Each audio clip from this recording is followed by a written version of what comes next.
Russian orphans are 3 to 7 times more likely to suffer from psychological disorders than orphans in Asian countries, and fetal alcohol syndrome among Russian orphans is 8 times the worldwide average.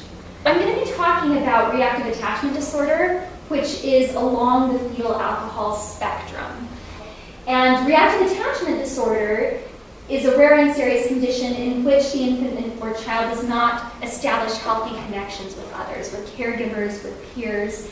And unfortunately, this often manifests in violent outbursts, and it can be really frightening for parents that have adopted from this area of the world.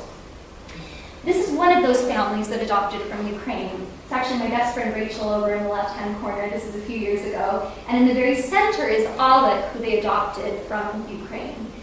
He had very severely violent tendencies. His family was concerned enough that they sought out therapy. And what they were told to do was to draw a circle on the ground, to place him inside the circle, and to only give him food and water and allow him to go to the bathroom, not to communicate with him, not to do anything else, until they had broken him down mentally to the point where they could begin to rebuild everything, until he had regressed to an infantile state. And you can imagine, I see your faces right now, and that was exactly my response too. I thought there has to be a better way. There really has to be a better way. And for kids with reactive attachment disorder, there are a lot of crossovers actually with autism. They have a hard time picking up on social cues. They have a hard time ascertaining what emotions they are experiencing themselves. And they have a really hard time connecting the abstract with the physical. So as my friend and her family were going through this, and I was witnessing it through them, I was also in a master's program out in Boston at the Longy School of Music, which just happens to have the oldest Dahlprose program. And Dahlprose has 3 prongs, as you may know: solfege, improvisation, and Eurhythmics. And so we were in Eurhythmics classes, which it's a form of music education primarily, and it's meant to help people latch onto really difficult abstract musical elements, things like phrasing, using physical movement to help in that process. And it also fosters self-awareness and a mind-body connection. So as I was in these classes, I thought, this is what these kids need. This is exactly what they need for their particular symptoms. But just quickly, I have a background as a composer, and I really believe that creating music should be as natural as speaking. We can look at the way, you can't see this very well, but we can look at the way a sentence breaks down with the subject and the predicate and the modifier. But honestly, most of us probably couldn't pick apart a sentence this way. We just know it sounds right, and we've grown up speaking it.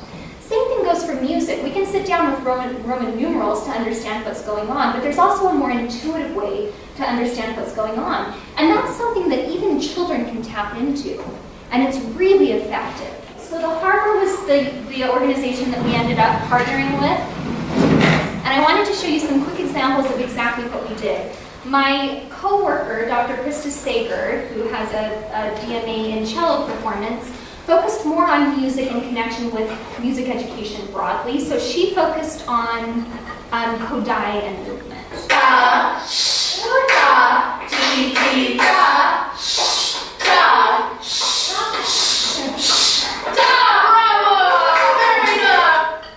She also incorporated the use of instruments.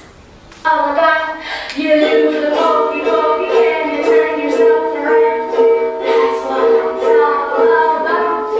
Ready for this hand? Like this? Okay.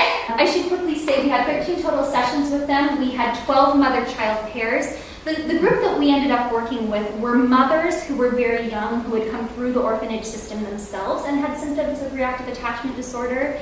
And their children, their infants, now had symptoms of reactive attachment disorder as well.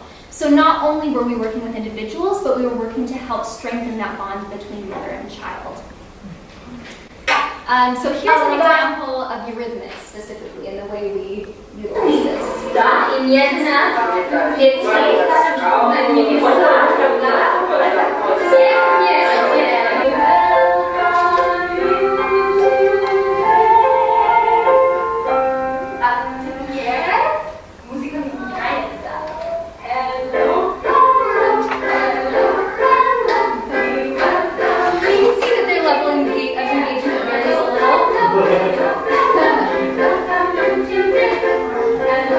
But one of our major objectives was to helped them learn how to switch between emotions, how to code switch.